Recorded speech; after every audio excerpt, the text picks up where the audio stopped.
वालेकुम अस्सलाम। जी सर, आ रही है। तो मैं अपनी स्क्रीन शेयर करता हूँ और हम कुछ क्विज़ को पहले डिस्कस करते हैं, इसके बाद फिर हम आज का सेशन स्टार्ट करते हैं। ठीक है। हमने कल कुछ टॉपिक पढ़े थे, उसके रिलेटेड क्विज़ेज और कुछ। तो अब देखें यहाँ पे what will be the output. इसकी आउटपुट क्या होगी? एक अरे वन है, ये वाली, जिसके अंदर एलिमेंट स्टोर है 1 2 3, और एक अरे टू है और इसके अंदर हमारे पास एलिमेंट स्टोर है 4 5 6। तो जब हम इन दोनों को ऐड करेंगे तो इसकी आउटपुट क्या आएगी? Option A, option B, option C और ऑप्शन डी। तो आप में से कोई बता सकते हैं इसकी आउटपुट क्या आएगी?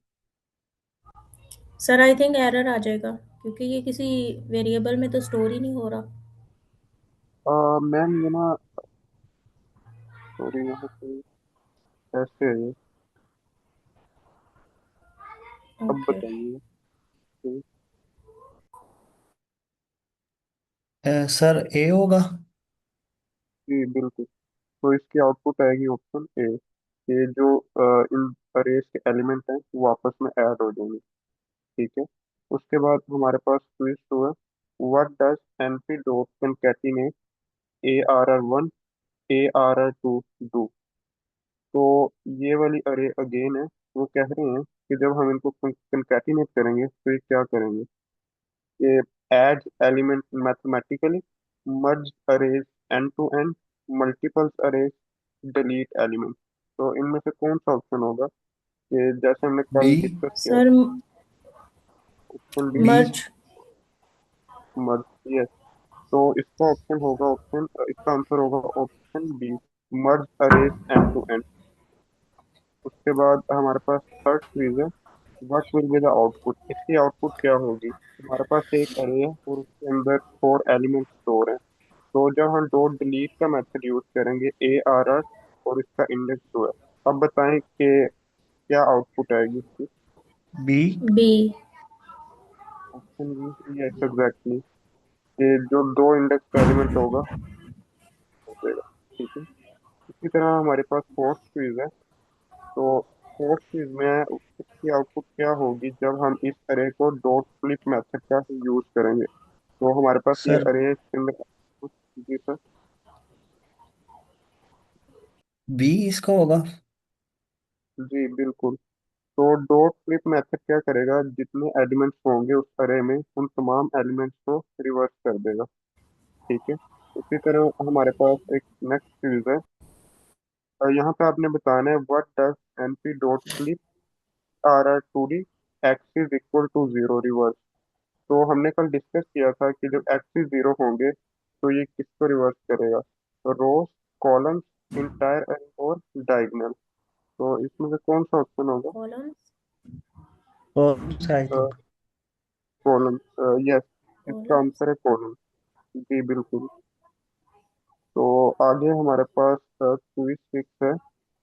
When are two arrays compatible for element wise operation? कि कब अरेज इस कंपैटिबल होती है कि वो एलिमेंट वाइज ऑपरेशन करवा सके? लाइक हमने कल अरे कंपैटिबिलिटी के बारे में पढ़ा था, जिसके अंदर हमने उनकी शेप को डिस्कस किया था। तो यहाँ पे ऑप्शन है उसके related: same values, same data type, same shape और सेम मेमोरी साइज। तो इसमें से क्या ऑप्शन होगा? सी। ऑप्शन कौन सा सी था? सर। जी शेप वाला। बिल्कुल, ऑप्शन जी, शेप वाला। Option C. ये कल हमने देखा था अरे कंपैटिबिलिटी में हमने 3 अरे क्रिएट की थी और उन सब को आपस में कंपेयर किया था। जिन दो अरेज की शेप सेम होती थी तो उसकी जो कंपैटिबिलिटी का आंसर वो क्या था? ट्रू। ठीक है। इसी तरह विच स्टेटमेंट इज ट्रू? इनमें से कौन सी स्टेटमेंट है ट्रू होगी? V stack adds column, H stack adds row, और वी स्टैक एड्स रो, और both do same thing.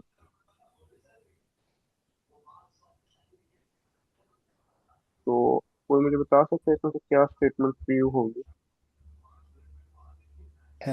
A sir. A. Confirm ठीक है। नहीं मुझे। No problem sir. और कोई, और किसी ने बताना हो?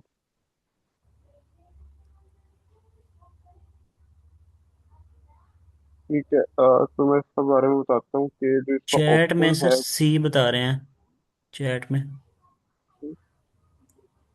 जी एग्जैक्टली, तो इसका आंसर सर ऑप्शन सी होगा। कैसे कि हमने कल यूज किया था वी स्टैक और एच स्टैक को, कि जो हमारे पास वी स्टैक का मेथड होता है वो ऐड कर देता है रोज को, ठीक है, और जो एच स्टैक का मेथड है वो ऐड कर देता है कॉलम्स को, ठीक है, न्यू अरे में। तो ये थोड़ा सा कंफ्यूजिंग होता है वी और एच को देख के, तो आपने इसको इस तरह याद रखना है कि जब वी स्टैक होगा तो वो ऐड करेगा रोज को, और जो एच स्टैक है वो ऐड करेगा कॉलम वाइज, ठीक है। इसी तरह जी, सर आगे आगे हमारे पास क्विज 8 है। What is the output of V1 multiply by V2? जब हम दो वेक्टर्स को आपस में मल्टीप्लाई करेंगे तो उनकी आउटपुट क्या आएगी? मीन्स उनके बी। एलिमेंट आपस में multiply. Option B, yes sir. Like 2 multiply होगा 4 से 8, एंड 3 मल्टीप्लाई बाय 5, 15।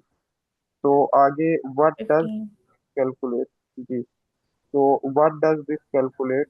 तो यहाँ पे हमारे पास एक सेल्स डाटा था कि इधर हमने बताना है कि एनपी डॉट सम, हमने कल यूज किया था सेल्स डाटा को, उसकी हमारे पास एक डाटा मौजूद था, ठीक है। तो इसके अंदर क्या होगा, एक्स इज इक्वल है 0 के, तो इसके अंदर ये क्या करेगा, total sales of each restaurant, total sales of each year, minimum yearly sales और एवरेज सेल्स।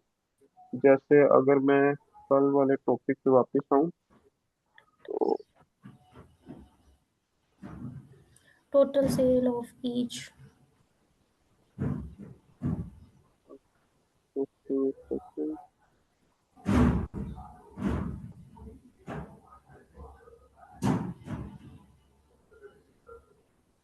ठीक है, तो एक दफा मैं इसको क्लिक कर लेता हूँ।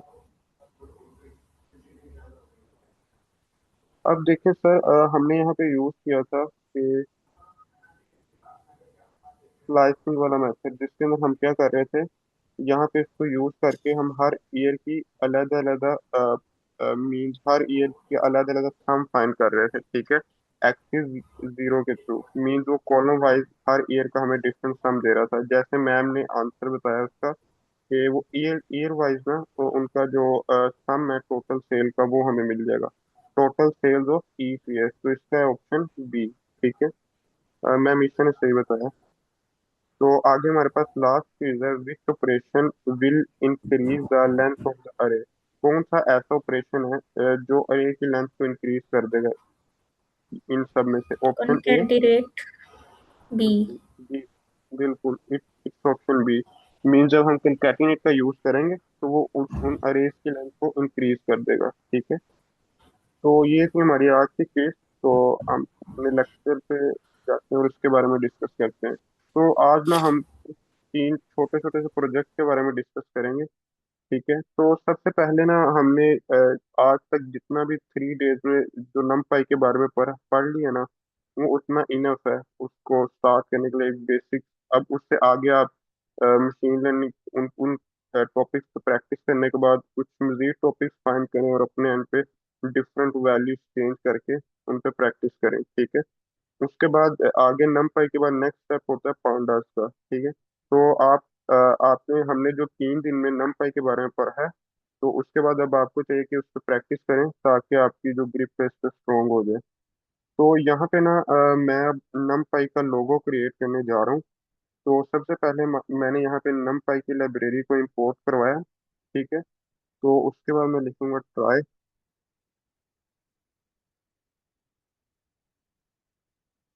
ट्राई लिखने के बाद आगे ना मुझे इसका लोगो लोड करवाना पड़ेगा, जो कि मैंने यहाँ इधर एक फाइल में रखा हुआ है।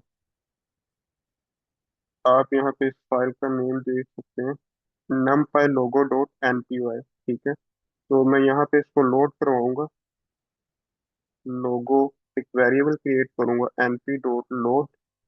तो numpy के अंदर ना डॉट लोड का एक मेथड होता है जो क्या करता है, अगर हमारे पास किसी फाइल में डाटा मौजूद हो तो हम उस फाइल में से डाटा को पिक करके अपने पास यूज कर सकते हैं, ठीक है। तो यहाँ पे मेरे पास एक फाइल है numpy logo dot npy, numpy logo dot npy। तो अब ना मैं यहाँ पे, आपको पता है जो numpy है वो न्यूमेरिकल ऑपरेशन के लिए हम यूज करते थे। तो लेकिन यहाँ पे मैं चाहता हूँ कि मैं लोगो क्रिएट करूँ numpy का। तो मुझे ना उसके लिए पाइथन की एक लाइब्रेरी होती है मैटप्लोटलिब, जिसको हम यूज करते हैं ग्राफ वगैरह बनाने के लिए, या कोई विजुअलाइजेशन के लिए यूज करते हैं, डाटा की विजुअलाइजेशन के लिए। तो अब मैं उसको इंपोर्ट करवाने जा रहा हूँ। उसका थोड़ा सा कंसेप्ट आप देख लीजिएगा। मैं ये लोगो बनाने के लिए उसको यूज करने लगा हूँ, matplotlib S S P L. ठीक है। तो अब मैं यहाँ पे इस लाइब्रेरी को यूज करूंगा और numpy का लोगो क्रिएट करके दिखाऊंगा आपको। उसके बाद मुझे इसकी कुछ डायमेंशन वगैरह देनी पड़ेंगी, फिगर के साइज बताना पड़ेगा, किस तरह मैं फिगर क्रिएट करना चाहता हूँ। उसके लिए P L T dot figure, और आगे आई थिंक मुझे इसका फिगर साइज पास करना पड़ेगा। फिगर साइज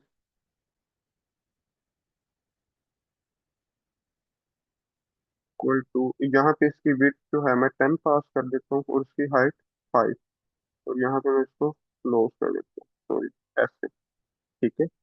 उसके बाद आगे ना ये एक फिगर की उसमें एरिया पे ना उसकी विड्थ और हाइट के लिए से एक फिगर क्रिएट करेगा शेप में। उसके बाद आगे अगेन अब मैं एक सब प्लॉट लूंगा, सब प्लॉट। ठीक है। तो इसके अंदर मैं वैल्यू पास करूंगा कुछ 1 to 1। ठीक है।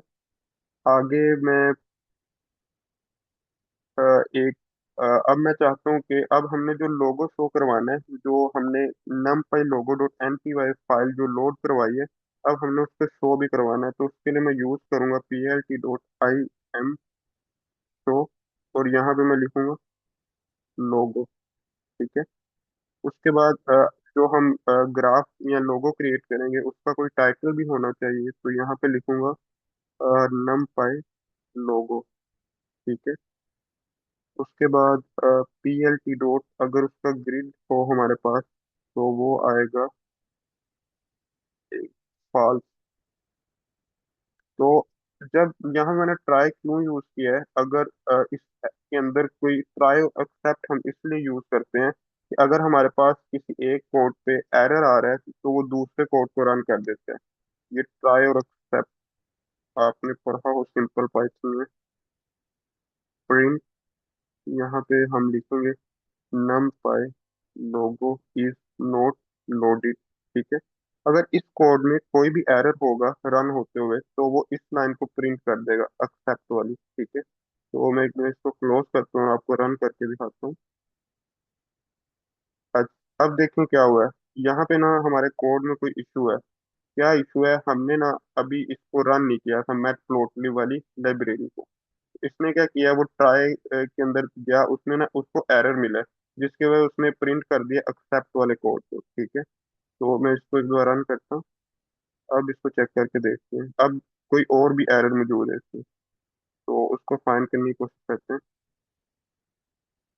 P L T dot figure, उसके बाद figure size 10 5, P L T dot सब प्लॉट। ठीक है। तो ये जो सब प्लॉट है ना, यहाँ पे आता है सब plot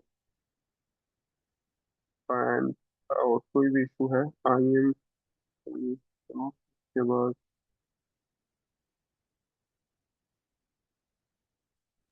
P L T sir dot आपने आई एम शो शो लिखा हुआ है, तो इसको शो शो करते हैं बस, ताकि वो शो हो हमें। इसको क्या करेंगे। Sir show I am remove कर दें कि I think miss carrying. Show check show कर या लेते हैं। शोन। यहाँ पे ना मैंने लोगो को भी लिखा हुआ था डबल कोट्स में। आपको इलम इस चीज़ का कि जो हमारा वेरिएबल होता है उसको हम डबल कोट्स में नहीं लिख सकते। तो अब एक दफ़ा टेस्ट करते हैं, फिर वो मैम जैसे कह रही है वैसे ट्राई कर लेंगे। ठीक है। आप कह रहे हैं कि ऐसे।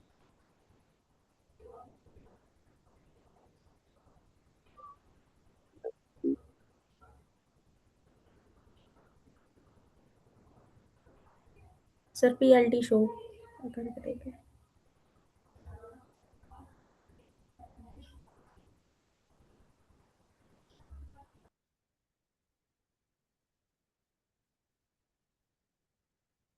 Load,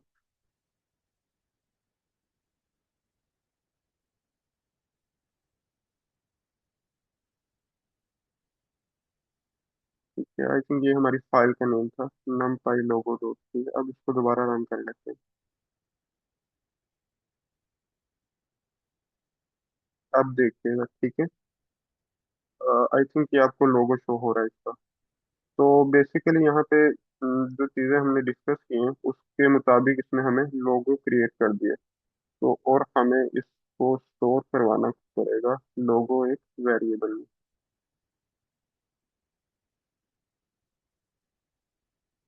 okay, great. अब देखिए यहाँ पे हमने सबसे पहले क्या किया, मैं पहले इसको लोड करवाया, इस लोगो को। इस लोगो को लोड करवाने के बाद हमने मैटप्लॉटलिब पाइथन की लाइब्रेरी का यूज किया। उसके बाद हमने क्या किया, एक फिगर डॉट फिगर मेथड का यूज करते हुए हमने फिगर का साइज पास कर दिया कि इसकी विड्थ और हाइट कितनी होगी। विड्थ 10 होगी और ये एज अ 5 ये हाइट यूज होगा, ठीक है। उसके बाद हमने सब प्लॉट किया और उसके अंदर एक वैल्यू पास किया 1 to 1। अब यहाँ पे एक चीज समझने वाली है कि जो सब प्लॉट के अंदर हम वैल्यू पास करते हैं ना, जो उसकी पहली वैल्यू होती है, सॉरी, जो उसकी पहली वैल्यू होती है ना जो 1, वो यूज होती है एज अ रो के लिए। मींस रोज मैट्रिक्स वाइज नहीं, मींस रोज जो है उसको हम एक्स एक्सिस कहेंगे और जो इसका कॉलम्स मिलेगा हमें उसे वाई एक्सिस कहेंगे। जो कॉलम्स आगे इसका 2 था और वो होगा as a Y axis use. और जो आगे ये लास्ट वन होता है वो पोजीशन के लिए यूज करते हैं। ठीक है, इसके बारे में अब आपको मजीद बताता हूँ अभी। तो ये था सब प्लॉट के बारे में।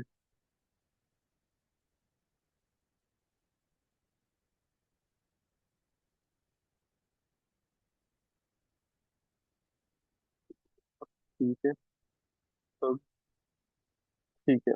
तो आगे हमने क्या किया, यूज एक मेथड यूज किया आई एम शो, जो क्या करेगा उस लोगों को शो करवा देगा। तो आपको इल्म है इस चीज़ का, हमने पहले इस लोगो को इंपोर्ट करवाया और वो स्टोर था इस लोगो वाले वेरिएबल में, और फिर इसके जरिए हमने इस लोगो को यहाँ पे शो करवा लिए। आगे हमें पता है कि हमने कोई टाइटल भी तो रखना है हमारे जो लोगो है उसका। तो यहाँ पे उसके टाइटल के लिए जो यहाँ पे ये टाइटल दिखाई दे रहा है ना, वो इसकी वजह से है, numpy plt dot title numpy logo, ठीक है। उसके बाद जो ग्रिड है ना, अब ग्रिड को समझे ये क्या है। आप देखिए इस लोगो के अंदर आपको ये लाइनें नजर आ रही होंगी कॉलम वाइज और रो वाइज, ठीक है। तो ये हमारा ग्रिड है। ग्रिड के अंदर ये जो इसका हिस्सा है ना अंदर वाला, वो सारा ग्रिड है। तो इसके अंदर लाइनें शो शो क्यों हो रही हैं, क्योंकि हमने यहाँ पे ट्रू पास किया हुआ है। अगर मैं यहाँ पे फॉल्स पास करूंगा ना तो ये लाइनें खत्म हो जाएंगी और जो हमारा लोगो है वो मजीद क्लियर नजर आने लगेगा, ठीक है। अभी आप देख सकते हैं। इसी तरह अगर मैं चाहूँ इस लोगो को मैं डार्क डार्क लोगो में कन्वर्ट कर दूं तो वो कैसे होगा। तो अब देखें जो नमपाई का यहाँ पे काम क्या हो रहा है, जो लोगो हमने लोड करवाया है ना, वो लोगो यहाँ से लोड हो रहा है np डॉट लोड के जरिए, लेकिन वो जो लोगो है ना वो एज अ पिक्सल वैल्यूज की फॉर्म में इस लोगो वेरिएबल में स्टोर हो रहा है, वो एग्जैक्ट इमेज की फॉर्म में नहीं स्टोर हो रहा। और हमने पढ़ा भी था जब हमने स्टार्टिंग में नमपाई का लेक्चर पढ़ा था कि जो 3 डायमेंशनल या 2 डायमेंशनल अरेज या कोई भी इमेज होती है उसको वो नमपाई जो है वैल्यूज या पिक्सल की फॉर्म में कन्वर्ट कर देता है, ठीक है। तो यहाँ पे बिल्कुल ऐसे ही हो रहा है। तो अब मैं क्या करता हूँ, मैं एक वेरिएबल क्रिएट करता हूँ डार्क के नेम से, डार्क लोगो, और 1 में से मैं माइनस करता हूँ इस लोगो वाले वेरिएबल लोगो, ठीक है। तो आगे मैं क्या करूँगा, अगेन एक और मैं इसका डार्क लोगो का वर्जन आपको शो करवाने लगा हूँ। तो यहाँ पे मैं वैल्यू कर दूंगा 2। ऐसा मैं क्यों करूंगा, क्योंकि जब वैल्यू 1 थी ना तो उसका मतलब था फर्स्ट पोजीशन पे एक लोगो क्रिएट हो जाएगा। जब मैं वैल्यू 2 करूंगा ना तो जो नेक्स्ट लोगो है ना वो इधर राइट साइड पे शो होगा, ठीक है। तो लेट्स सी, तो मैं रन करता हूँ और यहाँ पे मैं पास कर देता हूँ डार्क लोगो, ठीक है। तो यहाँ पे कोई इशू है शायद। तो ये फिगर दोबारा नहीं हमने पास करना, एक ही फिगर में वो लोगो क्रिएट हो जाएगा, ठीक है। आप यहाँ पे देख सकते हैं, I hope it is visible. तो सबसे पहले हमने एक सिंपल लोगो क्रिएट किया है और फिर उसके बाद हमने उसको एक डार्क वर्जन वाले लोगो में कन्वर्ट कर दिया, ठीक है। अगर आपका इसके रिलेटेड कोई क्वेश्चन हो तो आप माइक अनम्यूट करके पूछ लें। सर ये डार्क के लिए 1 - लोगो की है बस आपने, तो ये एक जीरो हम्म, और 1 को यानी कि वो डार्क और जी वाइट ग्रे बिल्कुल। स्केल पे ले रहा है। जी बिल्कुल सर, एग्जैक्टली। अब ना आपको मैं इसके बारे में मजीद थोड़ा सा बताता हूँ कि जो जीरो वैल्यू होती है ना, वो डार्क के लिए यूज करते हैं हम, क्योंकि जो पिक्सल वैल्यूज होती है ना, वो आमतौर पर 0 और 1 के दरमियान में ही होती हैं। सब कलर्स के बारे में बता रहा हूँ। जो कलर इमेजेस की पिक्सल वैल्यू होती है वो 0 और 1 के दरमियान में यूज होती है। जो जीरो होता है ना, वो डार्क कलर के लिए यूज होता है, और जो 1 है उसको हम वाइट कलर के लिए यूज करते हैं। ठीक है। अब पॉइंट यहाँ पे है कि ये डार्क लोगों में किस तरह कन्वर्ट हो गए। सपोज करें हमारे पास एक इमेज थी, और उसकी पिक्सल वैल्यू सपोज करें अब 0.9 थी। ठीक है। तो पिक्सल वैल्यू सपोज की है वो थी 0.9, जो हमारा ओरिजिनल लोगो था, उसकी ओरिजिनल लोगो। ये वैसे आपको समझाने के लिए बता रहा हूँ, सॉरी 0.9, लोगो की वैल्यू थी 0.9। ठीक है। तो ये अभी हमारा ओरिजिनल लोगो। अब देखो जो 0.9 है वो 1 के कितना करीब है, तो इसका मतलब होगा जो उसकी वैल्यू होगी वो करीबन काफी हद तक वाइट होगी। तो जब मैं डार्क लोगो क्रिएट कर रहा हूँ, तो मैं माइनस कर रहा हूँ 1 में से। जब 1 में से माइनस होगा 0.9, पीछे क्या रह जाएगा? 0.1। ठीक है। अब देखें जो 0.1 है वो किस वैल्यू के ज्यादा करीब है? वो 1 के ज्यादा करीब है कि 0 के ज्यादा करीब है? वो 0 के ज्यादा करीब है। ठीक है। तो जिसकी वजह से वो इसको क्या कर रहा है, वो डार्क में कन्वर्ट कर रहा है। आई होप आपको समझ आएगी। सर नीचे दिखाइएगा इमेजेस। ओके, तो ये सर जो कलर चेंज फिर हुआ है इसका, नमपाई का, हम्म। और ऊपर भी वो हो गया, कौन सा वाला? नमपाई जो ये लिखा हुआ है जैसे। हम्म, हाँ बिल्कुल सर, ये लोगो लोगो का कलर चेंज हुआ है। हाँ जी। जैसे यहाँ पे ये कलर आ रहे थे ना, इसके मुताबिक, तो हम हमने तो उसमें सिर्फ उसके बाद बैकग्राउंड नहीं किया था ब्लैक, या बैकग्राउंड ब्लैक। अगर हम चेक कर लेते हैं, डार्क लोगो एंड वाइट लोगो इन नमपाई।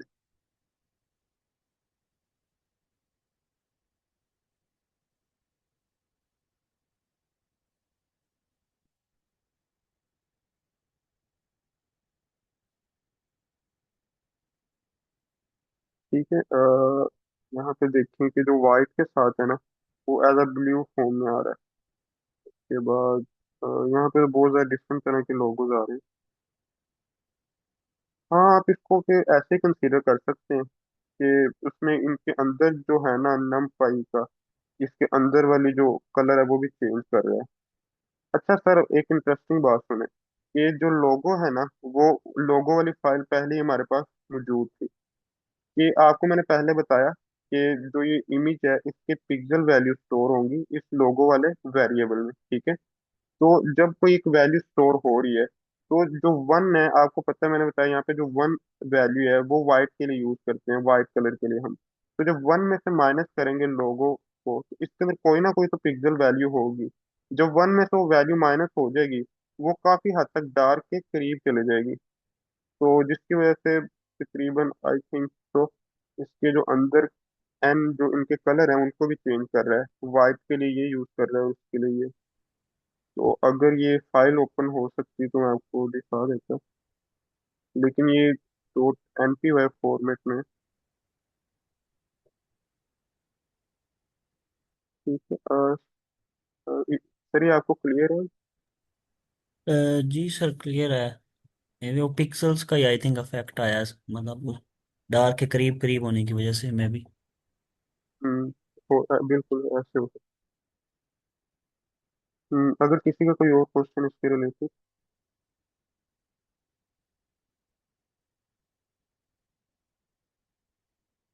ठीक है।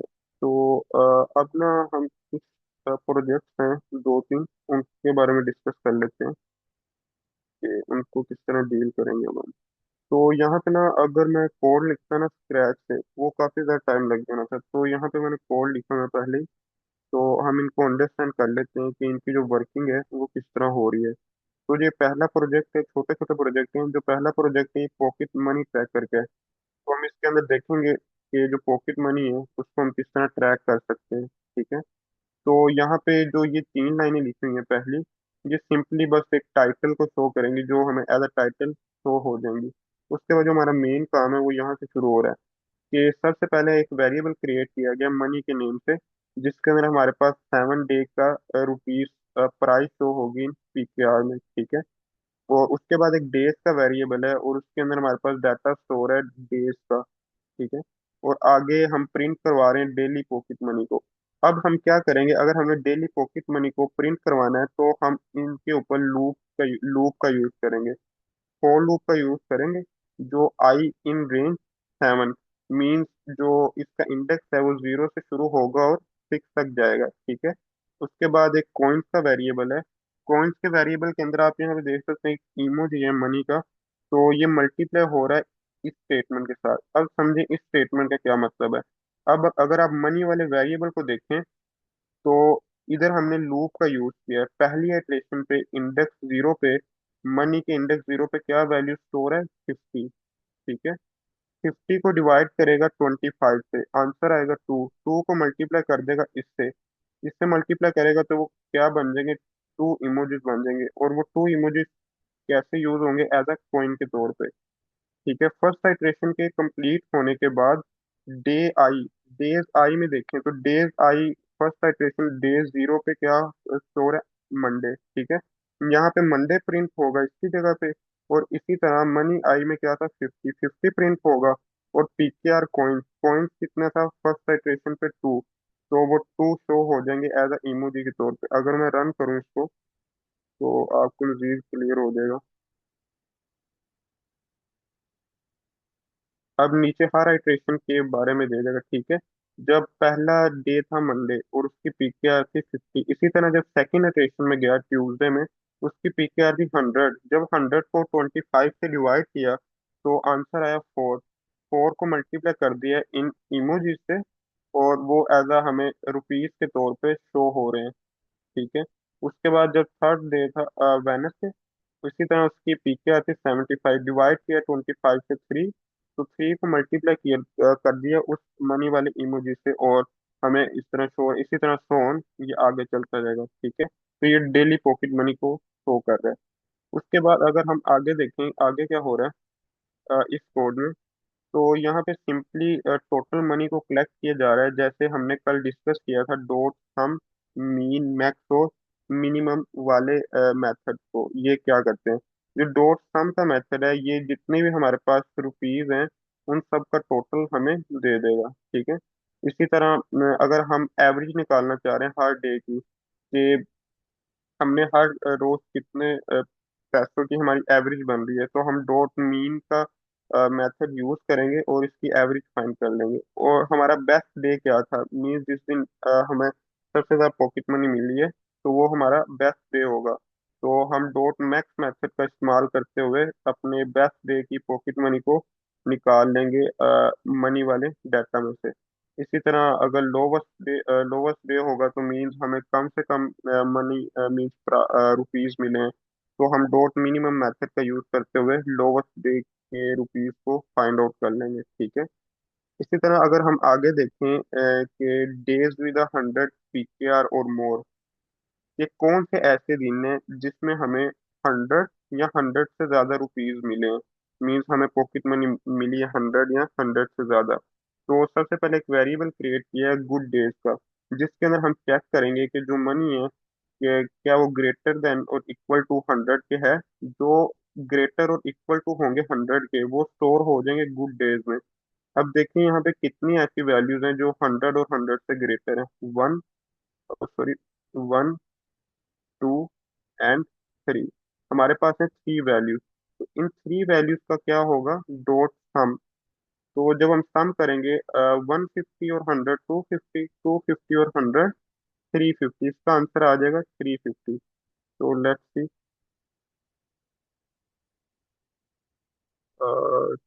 सॉरी, यहाँ पे ना वो डेज कर रहा है, जिस तरह हमने काउंट किया ना कि कितने डेज का हमें शो करेगा कि हमें कितने ऐसे दिन है जिसके अंदर हमें 100 या 100 से ज्यादा पॉकेट मनी मिली है, तो वो 3 डेज बन रहे थे। अगर हम उसका टोटल करें ना, तो टोटल करने के बाद हमारे पास बनेगा 350, और बाकी यहाँ पे उस टोटल मनी को हमने फाइंड कर लिया, उसकी एवरेज पर डे निकाल ली है। इसी तरह बेस्ट डे और लोवेस्ट डे फाइंड आउट कर लिए। ठीक है। और आगे अगर हम देखें कि if you save 20 PKR daily, अगर हम 20 रुपीज रोज सेव करेंगे, तो 7 डेज की पॉकेट मनी में क्या हमारी फिर क्या बनेगी पॉकेट मनी? तो वीकली सेविंग, यहाँ पे हमने वीकली सेविंग कर रहे हैं 20 PKR, तो जब हम 20 को 7 से मल्टीप्लाई करेंगे वो सेविंग, तो यहाँ पे उसकी सेविंग शो कर देगा 140। उसके बाद हमें चेक करना है कि जो हमने टोटल मनी था उसके में से जब हम सेविंग निकाल देंगे, ठीक है, सेविंग के अलावा बाकी जो रुपीस बच जाएंगे वो हमारा होंगे एस एक्सपेंसिव। ठीक है। तो ये उसको शो करेगा, और यहाँ पे सिंपली ये जो लाइन है ये इक्वल के साइन क्रिएट कर देगी इसमें। ठीक है। आई होप आपको समझ आई होगी इसके बारे में, ये सिंपल ही था। ठीक है। अगर किसी का क्वेश्चन हो इसके रिलेटेड तो आप बता दें।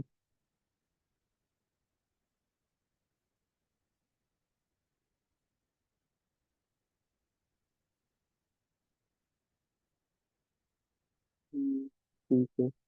तो आगे अगर हम अगले छोटे से प्रोजेक्ट को देखें कि वो किस लिहाज से है, तो ये डेली स्क्रीन टाइम मॉनिटर, ये इसके अंदर हम देखेंगे कि एक पर्सन है वो कितने टाइम स्क्रीन को यूज करता है। तो सबसे पहले तो है hour spent on phone each day, जहाँ पे एक छोटी सी नंपाई की अरे क्रिएट की गई है, लीनियर अरे, जिसके अंदर हमारे पास आवर्स स्टोर हैं कि कितने आवर्स हमने रोज फोन को यूज किया एक दिन में से, और यहाँ पे कुछ डेज स्टोर है। ठीक है।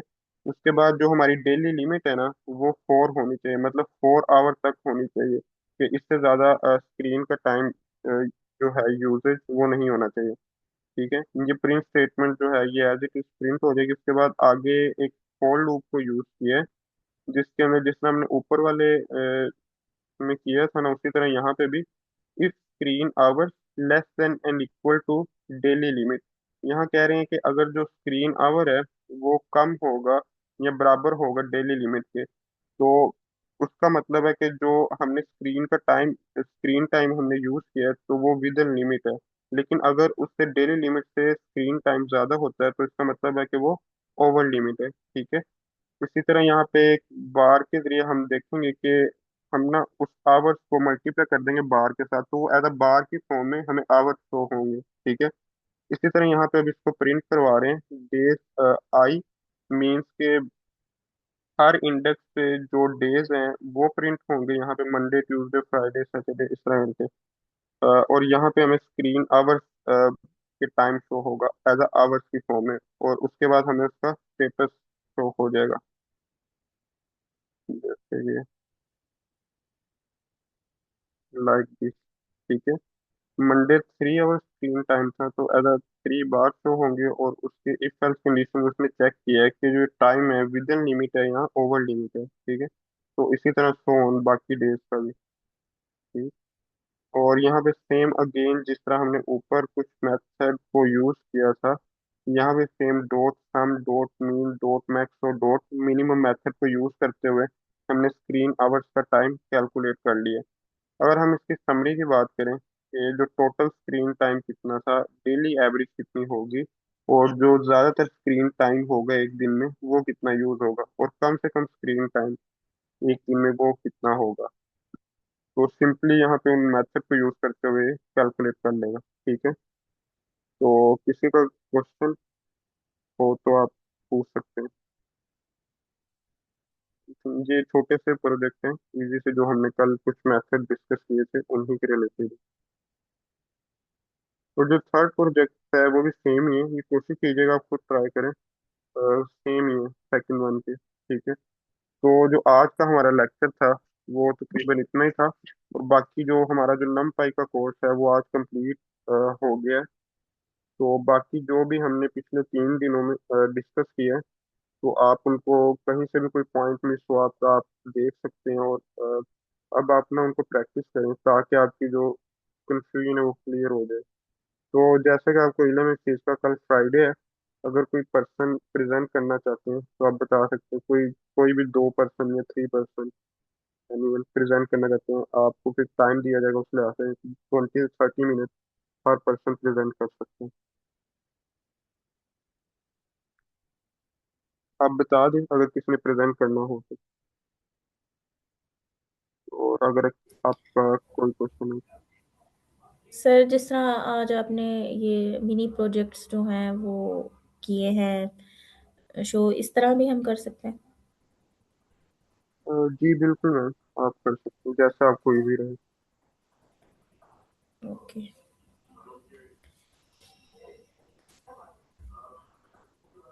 अभी हमारे पास है 20 मिनट, अगर आप कोई चीज़ डिस्कस करना चाहते हैं तो वो हम कर सकते हैं अभी।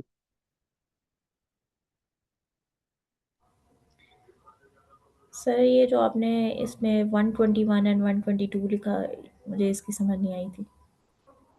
जी ओके, हम इसको दोबारा देख लेते हैं, इसके ऊपर वर्क कर लेते हैं। अब देखें, जैसे यहाँ पे यूज किया है मैंने 1 2 1 का प्लॉट। अब ना एक जो फिगर है वो फिगर तो उसका आउटर एरिया हो जाएगा, मीन्स उसकी एक शेप क्रिएट कर देगा, ठीक है। उसके बाद जो ये सब प्लॉट्स वाली वैल्यूज है ना 1 2 1, हमने इसको अंडरस्टैंड करना है कि आपको पता है कि जो कोऑर्डिनेट सिस्टम होता है वो किस तरह होता है, एक्स एक्सिस और वाई एक्सिस की फॉर्म में। एक्स एक्सिस और Y axis. X axis mean horizontal और वाई एक्सिस मीन वर्टिकल, ठीक है। तो अब देखें, जो पोजीशन यहाँ पे 1 दी है मैंने, अब ये क्या करेगा, ये यूज होता है फ्रॉम टॉप टू बॉटम। और जो यहाँ पे पोजीशन 2 दी गई है ये यूज होती है कॉलम्स के लिए, और वो जाता है फ्रॉम लेफ्ट टू राइट से। लेफ्ट टू राइट कैसे जाएगा, ये हमारे पास एक लोगो है। जब हमने पोजीशन 1 दी हुई है यहाँ पे, वो रोज के लिए यूज होगी और वो जाएगी फ्रॉम तो रोज। इसके अंदर रोज वो नहीं है, मैट्रिक्स वाली रोज नहीं हम यहाँ कंसीडर करेंगे। यहाँ पे होगा अगर मैं इनोटेशन भूल करूँ, ठीक है, ऐसे टॉप टू बॉटम ये। और जब कॉलम्स के लिए यूज करेंगे वो जाएगा लेफ्ट टू राइट, ठीक है। राइट। ये उस पोजीशन के हिसाब से दिया गया है। और रोज और कॉलम, अगर हम पोजीशन की बात करें ना कि पोजीशन 1 क्यों है, तो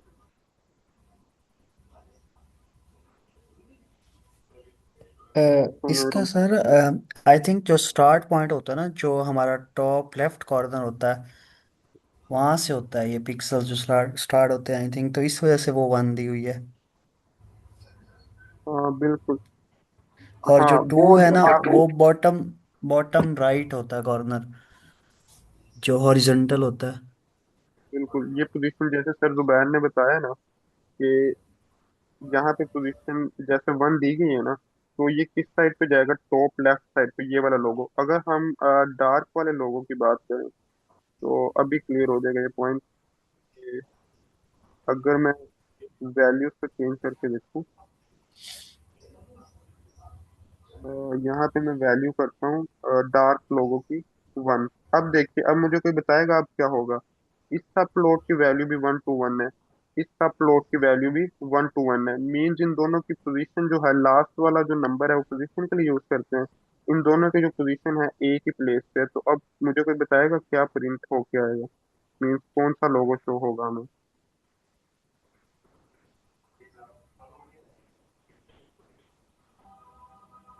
चलिए रन करते हैं और देखते हैं। 1 माइनस, सॉरी इसको हमें कमेंट करना पड़ेगा। अब देखें क्या हुआ। जो हमारा नीचे लोगो था ना, वाइट वाला लोगो था, क्या हुआ यहाँ पे, हमने उसकी जब पोजीशन चेंज की ना, पोजीशन यहाँ पे भी 1 थी वाइट वाले लोगो की भी, और डार्क वाले लोगो की भी हमने पोजीशन कर दी है 1। जिसकी वजह से क्या हुआ है, वो दोनों दोनों एक दूसरे के ऊपर आ गए।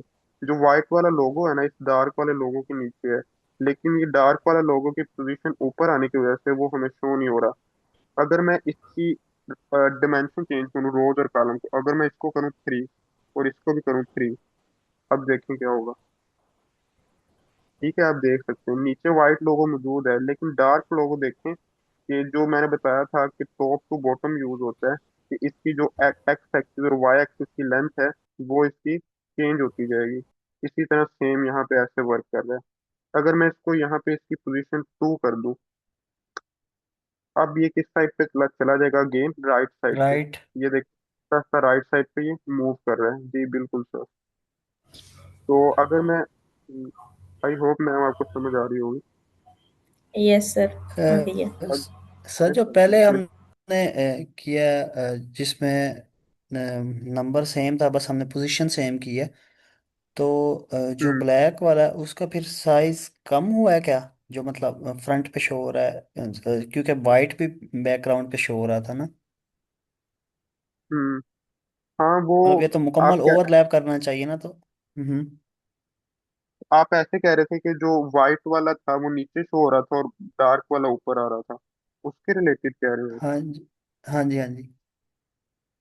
तो उसके रिलेटेड आप कह रहे हैं कि वो ओवरलैप करने चाहिए थे आपस में। हाँ जी, मतलब वो मैं बैकग्राउंड से वो वाइट भी शो हो रहा था ना, तो हमने साइज तो हाँ जो है वो सेम ही रखा, सिर्फ पोजीशन चेंज की है। ये तो, हाँ जी, उसकी समझ नहीं पोजीशन आई। होता ना। अच्छा ठीक है। अब देखते हैं, मैं दोबारा इसको वैसे ही करता हूँ। ठीक है। अब देखें क्या हो रहा है कि जो हमारे पास था ना, पहले व्हाइट लोगो था, व्हाइट लोगो की पोजीशन थी 1। वन जो पोजीशन होती है ना, वो होता है कि स्टार्टिंग से शुरू होगा। स्टार्टिंग में क्या होगा, मीन्स लेफ्ट साइड से वो शुरू होगा। तो जो डार्क लोगो था उसकी पोजीशन मैंने कर दी है 1। जब मैंने उसकी पोजीशन 1 कर दी है, तो वो डार्क लोगो जो है वो उसके ऊपर आ जाएगा उसकी पोजीशन पे। क्यों? क्योंकि जो इनके ये वाले है ना नंबर 1 और 2, ये मैंने बताया था, ये रोज के लिए यूज होता है टॉप टू बॉटम, और जो 2 है वो कॉलम के लिए यूज होता है लेफ्ट टू राइट। इसी तरह यहाँ पे भी वही काम हो रहा है, 1 और 2। तो इसकी वजह से क्या हुआ, अब देखें दोनों के जो एक्स और वाई एक्सिस थे वो दोनों सेम ही थे। तो जिसकी वजह से जो डार्क लोगो था उसका कलर डार्क था, जिसकी वजह से हमें जो पीछे व्हाइट लोगो है ना वो नजर नहीं आ रहा। लेकिन जो उनके एक्स एक्सिस और वाई एक्सिस है ना वो सेम है। ये सर, ये पॉइंट था आपका। जैसे मैं कह रहा था सर कि जैसे अभी वाइट है, अब उसका वो जो साइज है, रेक्टेंगल जो है उसका मतलब साइज वो बिगर है ना ब्लैक से, जब वो एक दूसरे के ऊपर आ रहे हैं, तो हम, वो मुझे नहीं समझ आ रही थी कि हमने तो साइज चेंज नहीं किए, वो तो 1 2 है दोनों के। ओके ओके जी, मुझे समझ आ गई। आप कह रहे थे जब हमें यहाँ डार्क के साइज चेंज किए थे ऐसे करके कुछ। आई थिंक सर मुझे अब समझ आ गया, ये जब भी आपने पोजीशन राइट पे की है ना, वो मुकम्मल सारा का सारा ब्लैक नहीं है, बल्कि जो उसके बॉर्डर्स हैं वो वाइट हैं, इस वजह से वो शो हो रहा है। मतलब हाँ हुआ वो जी, मुकम्मल ओवरलैप ही है। मैं आपका पॉइंट समझ गया हूँ। ये देखें ना सर, अब हम्म। देखें हमारे पास जो है ना फिगर एक ही है, 10/5 का।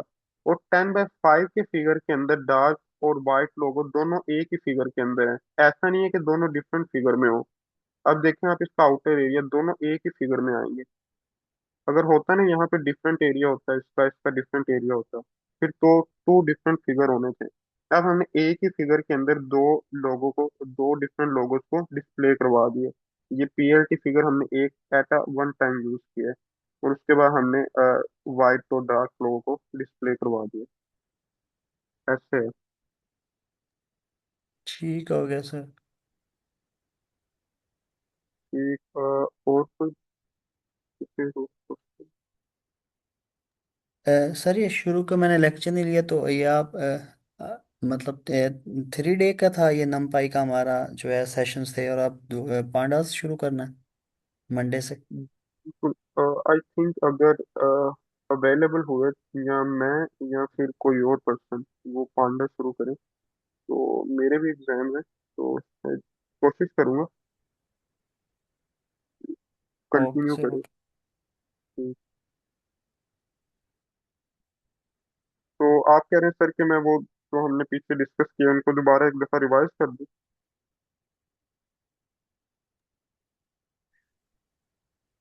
कर लेते हैं सर, अभी क्योंकि हमारे पास टाइम है। ठीक है, मैं एक बार उसको 10 मिनट है, हम रिपीट कर लेते हैं थोड़ा सा। ठीक है। तो जो हमारा फर्स्ट डे था उसके अंदर हमने कुछ चीज़ों के बारे में डिस्कस किया। यहाँ पे ना नम पाई का प्रैक्टिकल इंट्रोडक्शन है। तो ये आप पढ़ लीजिएगा अपने एंड में। ये कोलैब शीट इसकी एक्सेल शीट में है, डेस्क लैब में। तो मैं आपको कोड रन करके और इसका थोड़ा थोड़ा ऊपर ऊपर से बता देता हूँ कि इसको सबसे पहले तो हमने numpy की लाइब्रेरी को इंपोर्ट किया था। numpy की लाइब्रेरी को इंपोर्ट करने के बाद यहाँ पे हमने 1D 2D और 3 डायमेंशनल अरेज क्रिएट की थी। ठीक है। यहाँ पे तो सबसे पहले 1D अरे क्रिएट की थी और इसको हमने प्रिंट करवा लिया था। उसके बाद यहाँ पे 2D अरे थी, और 2D अरे को क्रिएट करने के लिए हमने यहाँ पे देख सकते हैं ब्रैकेट्स इंक्रीज होती जा रही है, स्क्वायर ब्रैकेट। तो ये कौन सी अरे थी? 2D अरे को हम कहते हैं मैट्रिक्स। और मैट्रिक्स में डाटा स्टोर होता है एज अ रोज और कॉलम्स की फॉर्म में। ठीक है। उसके बाद हमने देखा था 3D अरे को। अब देखें यहाँ पे टू, वन और वन आउटर स्क्वायर ब्रैकेट थी एक, और बाकी ये जो थी ये पूरी एक अरे बन रही थी अंदर इसके। अगर हम 3 डायमेंशन में देखें तो हमारे पास जो आउटर है वो कितनी है? यहाँ पे एक और एक दो, एक जो ये पिंक कलर में है ना, ये हमारी हमारी होती है मेन आउटर अरे। ठीक है। तो जब हमारे पास 2 डायमेंशनल अरे से ज्यादा कोई और 3D डायमेंशनल, 4 डायमेंशनल या 5 डायमेंशनल कोई भी, जितनी भी ज्यादा डायमेंशनल की मैट्रिक्स अरेज बनेगी तो उसको हम कहते हैं टेंसर। 2 डायमेंशनल अरे को हम कहते हैं मैट्रिक्स, और 1 डायमेंशनल अरे को हम कहते हैं वेक्टर। ठीक है। उसके बाद आगे हम बात करें कि इनको प्रिंट करवा दिया। जी सर। सर इसमें फिर जो मुझे कल भी थोड़ी समझ नहीं आई थी, ये जो फिर हम 3D एरिया है इसमें तो 3 जो है वो होनी चाहिए ना, 3 सेट्स नहीं होने चाहिए, तो इसमें 4 हैं। अच्छा, मुझे समझ आ गया क्या करें। 4 6 7 8 9 11। ठीक है। अब देखें कि यहाँ पे क्या हो रहा है।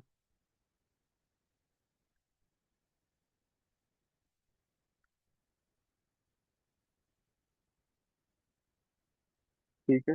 अब देखें कि ये वाली जो है थी ना, ये outer as square bracket consider होगी। उसके बाद जो अंदर इसके ये एक अरे है और उसके अंदर दो और अरे हैं। अब मैं इतने हिस्से को अगर सेपरेट कर दूं ना तो वो देखें आप, वो क्या बन जाता है? 2D अरे। इसका इतना हिस्सा अगर मैं यहाँ से सेपरेट करूँ तो वो कौन सी डिमेंशन बन जाती है? वो 2 डायमेंशनल बन जाती है। ठीक है। तो जब हमने एक और उसकी स्क्वायर ब्रैकेट ऐड की तो वो हो जाएगी 3 डायमेंशनल। सर ये पॉइंट क्लियर है आपको? हाँ जी सर, लेकिन फिर 2D में तो ये देखें दो वैल्यूज थी ना, दो ब्रैकेट्स थी। तो लेकिन हम पूरी यानी कि वैल्यू दो को लेके ही एज अ 1D उसको वन वेक्टर कंसीडर कर रहे हैं। तो हम इसके अंदर से वैल्यूज को एक भी कर सकते हैं ऐसे। इसके अंदर अच्छा ऐसे कर, अच्छा। मुझे इसको ऐसे भी कर हम्म। सकते हैं।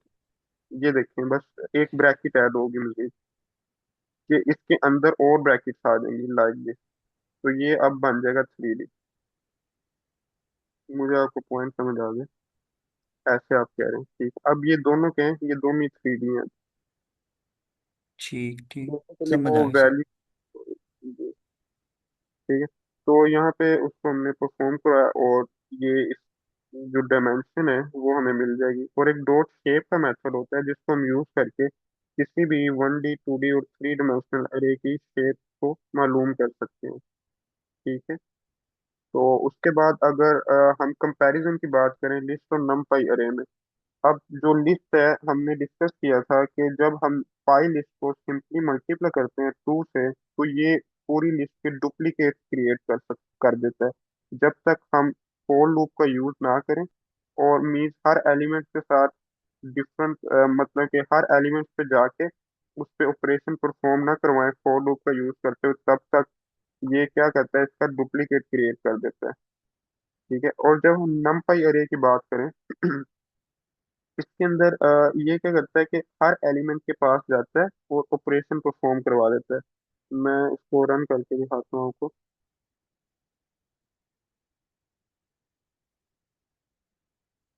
1 to 4 5 था ना, पाई लिस्ट ने क्या किया, उसका डुप्लीकेट क्रिएट कर दिया। लेकिन जो नम पाई अरे थी ना, उसने अरे के हर एलिमेंट को 2 के साथ मल्टीप्लाई करके हमें उसकी आउटपुट डिस्प्ले करवा दिया। ठीक है। इसी तरह अगर हम टाइम की बात करें कि जो नम पाई अरे है और पाई लिस्ट है, इन दोनों में किसकी परफॉर्मेंस ज्यादा अच्छी है, तो यहाँ पे उसके लिए मैंने यूज किया था इम्पोर्ट टाइम। मीन्स टाइम को इम्पोर्ट करवाया था ताकि हम चेक कर सकें कि किसको ज्यादा टाइम लगता है टास्क कंप्लीट करने में, नमपाई अरे को या सिंपल पाइथन लिस्ट को। तो हम स्टार्ट टाइमर, यहाँ से हम स्टार्ट करेंगे टाइम डॉट टाइम पैरेंथेसिस लगा के मेथड का यूज करते हैं। उसके बाद यहाँ पे एक लिस्ट क्रिएट की, पाई लिस्ट, जिसके अंदर मैं कुछ ऑपरेशन परफॉर्म करवा रहा हूँ, और रेंज के अंदर मैंने 1 मिलियन तक वैल्यू पास कर दी है। जिसके अंदर क्या होगा, कोई ऑपरेशन परफॉर्म करवाने के बाद इंडेक्स, हर इंडेक्स के साथ 2 मल्टीप्लाई होगा, और वो वैल्यू स्टोर हो जाएगी इस फाइल लिस्ट में, इस डॉट अपेंड मेथड के जरिए। उसके बाद जो है उसका एंड टाइम कैलकुलेट करने के लिए जो टाइम डॉट टाइम मेथड है, उसके अंदर से मुझे स्टार्ट टाइम को माइनस करना पड़ेगा, ताकि मैं उसका टाइम चेक कर सकूं कि जब वो कोड, जब टाइमर स्टार्ट हुआ था, तो अब हमें टाइमर को स्टॉप भी तो करना है ना। तो उसका एंड टाइम निकालने के लिए हम स्टार्ट टाइम में से माइनस कर देंगे, तो यहाँ पे पाई लिस्ट का टाइम आ जाएगा। इसी तरह जो नम पाई अरे है, ये थिंग्स सेम ही आएंगी इस नम पाई अरे में भी, और एंड टाइम और स्टार्ट टाइम सेम रहेगा कोड उसका। और उसके बाद जब हमें नम पाई अरे के बारे में चेक करना है, डॉट अरेंज का मेथड होता है, वो क्या करता है, जिस तरह हम लूप लगाते हैं ना पाइथन लिस्ट में, तो नम पाई अरे में ना हम लूप के बगैर ही काम कर सकते हैं। तो यहाँ पे जब जीरो से शुरू होगा, जीरो से शुरू होकर 1 मिलियन तक जाएगा, मीन्स 1 मिलियन से एक पीछे नंबर तक हमारा ये डॉट अरेंज का मेथड है उस लूप को चलाएगा, विदाउट अप्लाइंग द लूप, जैसे कि हमने यहाँ पे अप्लाई किया। ठीक है। उसके बाद अब हम इन दोनों का टाइमर चेक करते हैं। अब देखें, जो सिंपल पाइथन लिस्ट थी ना, उसको 0.17407 इतने सेकंड लगे हैं, लेकिन इसकी निस्बत अगर हम नम पाई अरे देखें, उसको कितने टाइम लगा है इस टास्क को कंप्लीट करने में। ये दोनों सेम ही टास्क कर रहे हैं, लेकिन जो इनको टाइम है ना, वो कम ज्यादा लग रहा है। जो नम पाई अरे है ना, उसको टाइम लगा 0.0060, मीन्स कि नम पाई अरे को कम टाइम लगा है सिंपल पाइथन लिस्ट की निस्बत। जिससे हमें पता चला कि जो नम पाई अरे है, वो ज्यादा फास्ट और एफिशिएंट है सिंपल पाइथन लिस्ट की निस्बत से। ठीक है। सर आई होप आपको इस चीज का idea होगा। जी सर, क्लियर हो गया। ठीक है। उसके बाद हमने कोई कुछ मेथड देखे थे, अगर हम स्क्रैच से उन मेथड को अप्लाई करके कोई मैट्रिक्स क्रिएट करना चाहते हैं, तो डॉट जीरो का मेथड होता है कि जिसके अंदर हम ना जो पहली इंडेक्स देते हैं वो एज अ रो को कंसीडर करता है, और जो आगे हम वैल्यू देते हैं वो एज अ कॉलम को कंसीडर करता है, और फिर हम ये इसको मैट्रिक्स में कन्वर्ट कर देगा। ठीक है। अब देखिए यहाँ पे 2 रोज और 3 कॉलम्स है ना, जब हमने डॉट जीरो का मेथड यूज किया, तो उस सब मैट्रिक्स में जीरो कंटेन होंगे। 2 rows, 1 row, and this one second row, and columns are 3। ठीक है। इसी तरह वंस मेथड में हमने क्या किया था, 4 रोज क्रिएट की थी और 5 कॉलम, तो यहाँ पे 4 रोज और 5 कॉलम्स क्रिएट हो गए। और जब हम उसके आगे इसकी डाटा टाइप बताएंगे, int 64 मीन्स के वो जो उसका डाटा हो वो किस फॉर्म में हो, इंटीजर की फॉर्म में। ठीक है। इसी तरह हमारे पास डॉट फुल का मेथड था, जो क्या करता है कि अगर हम कोई स्पेसिफिक वैल्यू को किस मैट्रिक्स में स्टोर करवाना चाहते हैं, तो हम डॉट फुल मेथड का यूज करेंगे कि हम ये 4 रो क्रिएट करेगा और 5 कॉलम, उसके बाद कोमा लगा के जो वैल्यू आएगी वो मैट्रिक्स में स्टोर होगी, और वो वैल्यू क्या है, 99। ठीक है। और वो 99 4 रोज और 5 कॉलम्स में 99 वाली वैल्यू स्टोर होगी है। इसी तरह रैंडम डॉट रैंडम का मेथड हम यूज करते हैं। रैंडम डॉट रैंडम का मेथड इसलिए इस्तेमाल करते हैं कि अगर हमने कोई रैंडम वैल्यू यूज करनी है, तो ये हमें रैंडम वैल्यू दे देगा। और इसकी शेप क्या होगी, इसकी 3 रोज होंगी और 4 कॉलम्स। ठीक है। यहाँ पे देखिए 3 रोज एंड 4 कॉलम्स। उसके बाद अगर हम डॉट रेंज की बात करें, जैसे हमने ऊपर भी डिस्कस कर लिया है कि ये हमें क्या देता है, लूप का यूज किए बगैर ये हमें हर आइटरेशन पे मीन्स हमें एक सीक्वेंस में वैल्यूज दे देता है। हमने यहाँ पे एक वैल्यू पास किया 1, इसका मतलब है यहाँ से 1 से स्टार्ट होगी और 12 तक जाएगी, मीन्स 12 से पीछे एक नंबर तक ये स्टॉप हो जाएगी, जिस तरह हम पाइथन लूप का यूज करते हुए चेक करते थे। वन से स्टार्ट होकर ये 11 तक चलेगी, और उसके अंदर टू जो यूज होगा एज अ स्टेप यूज होगा, मीन्स जो उनके दरम्यान में डिफरेंस होगा वो टू का होगा। अब देखें यहाँ टू का डिफरेंस लेके वन आया, उसके बाद थ्री, फाइव, सेवन, नाइन और 11, ठीक है। तो ये डॉट अरेंज का मेथड था। तो जैसे कि मैंने ऊपर बताया कि जो 1D अरे है उसको हम वेक्टर कहते हैं, 2D अरे को मैट्रिक्स, और 3D अरे को टेंसर।